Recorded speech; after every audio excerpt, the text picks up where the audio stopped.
Tudo da Canção Nova em um só lugar. Canção Nova Play.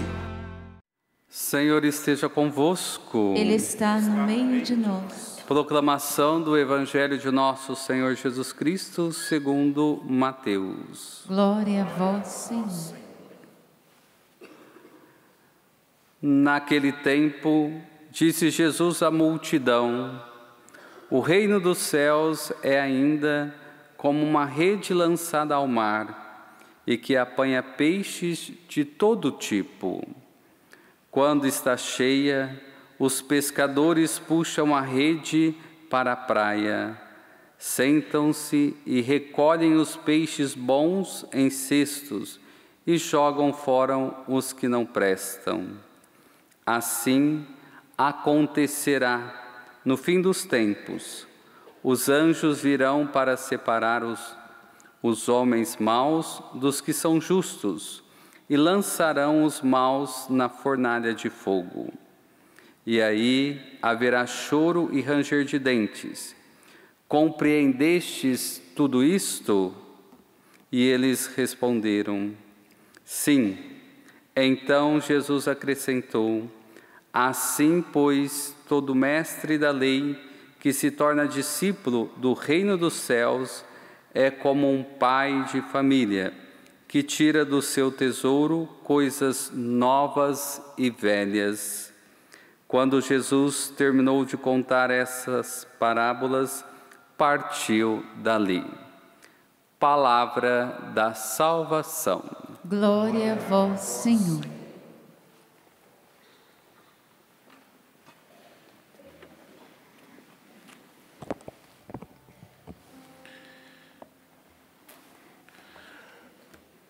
Na perspectiva da liturgia desta quinta-feira, nós continuamos com essa realidade das parábolas e Jesus utiliza mais uma imagem para falar do reino dos céus. Falando, portanto, da rede, é uma parábola escatológica e é exemplo da parábola do joio e do trigo, aponta na mesma direção para o contexto do juízo final. Portanto, Jesus usa essa comparação dessa rede que apanha todo tipo de peixe e afirma que no fim dos tempos os anjos virão para recolher os peixes bons e jogar fora os que não prestam, recolher os homens bons e separá-los dos maus. Então, no centro desse relato evangélico estão presentes na rede todo tipo de peixe, que depois são selecionados com cuidado. Mas é importante que, diante dessa dimensão do juízo final, nós pensemos esse hoje da nossa vida, porque o tempo da seleção não é agora. O tempo da seleção não é o hoje, e não somos nós que fazemos. Então aqui, diante da impaciência dos discípulos, já que é inevitável essa mistura, a exemplo da semeadura e do crescimento do trigo e do joio, existe esse tempo de coexistência, esse tempo de convivência. Então, antes do juízo final, nós temos que aceitar isso. Aceitar que vai existir essa coexistência de bons e maus, até que chegue a hora da escolha, que vai então separar definitivamente. Então, até lá, nós precisamos aceitar isso e conviver com isso, com esse processo. Não somos nós que fazemos esta separação. Então, por que tantas vezes o ser humano se exercita nessa prática da separação?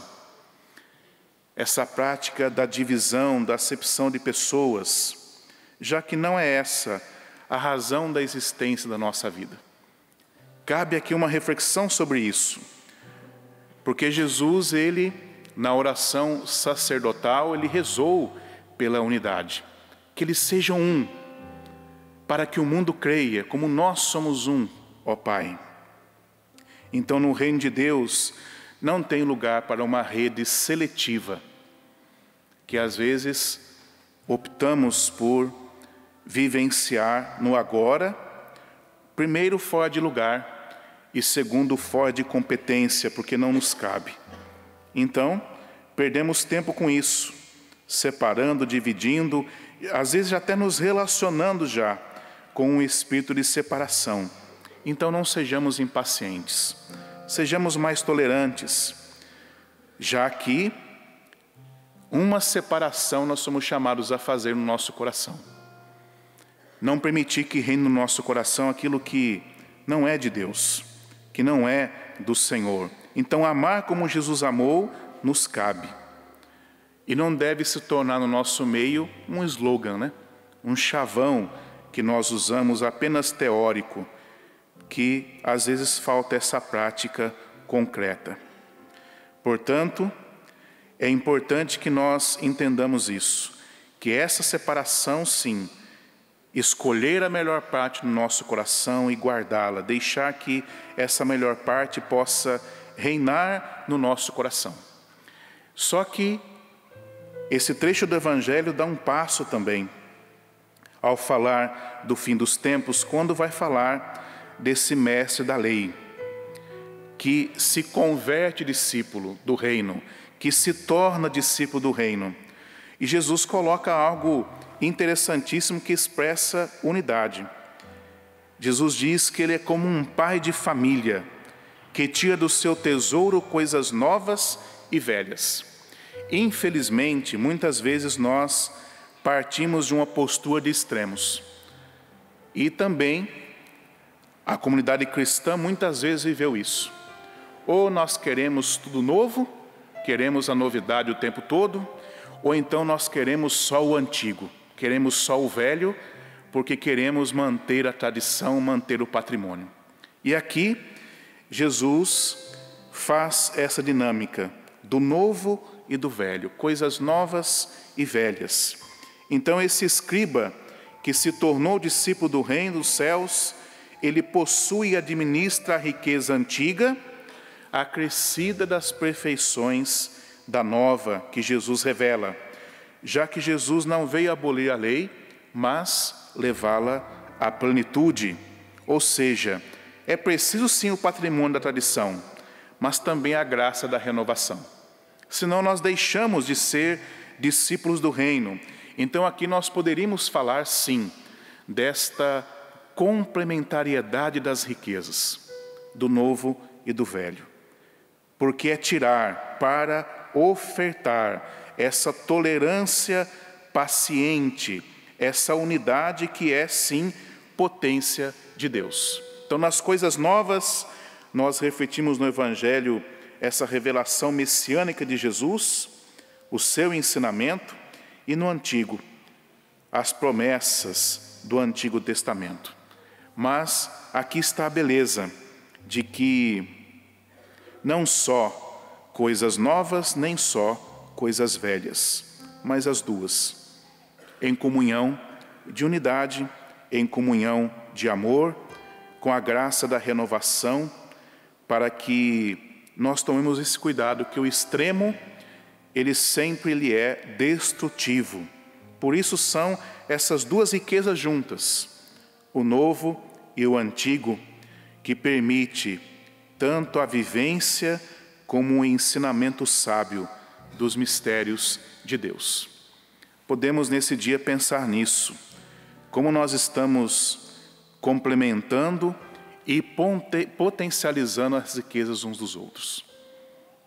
Como nós estamos fazendo isso? Como eu estou sendo aquele que realmente tira do tesouro coisas novas e velhas, para que elas juntas se potencializem, para que juntas elas possam revelar o reino de Deus e possam proclamar esse reino. Feche seus olhos agora e busque com sinceridade, à luz do entendimento da palavra de Deus, cultivar uma resposta no seu coração. Será que eu tenho vivido desses extremos? E esses extremos, eles têm me enfraquecido, têm me fragilizado? Como eu tenho sido esse potencializador de riquezas. Como eu tenho complementado e tirado desse tesouro coisas novas e velhas, para ser discípulo do reino de Deus. Peçamos que Jesus nos ensine. Da mesma forma que os discípulos naquela ocasião pediram: Senhor, ensina-nos a rezar, nós também podemos pedir: ensina-nos, Senhor, a ser verdadeiros discípulos do reino. Que a palavra de Deus possa hoje calar no nosso coração.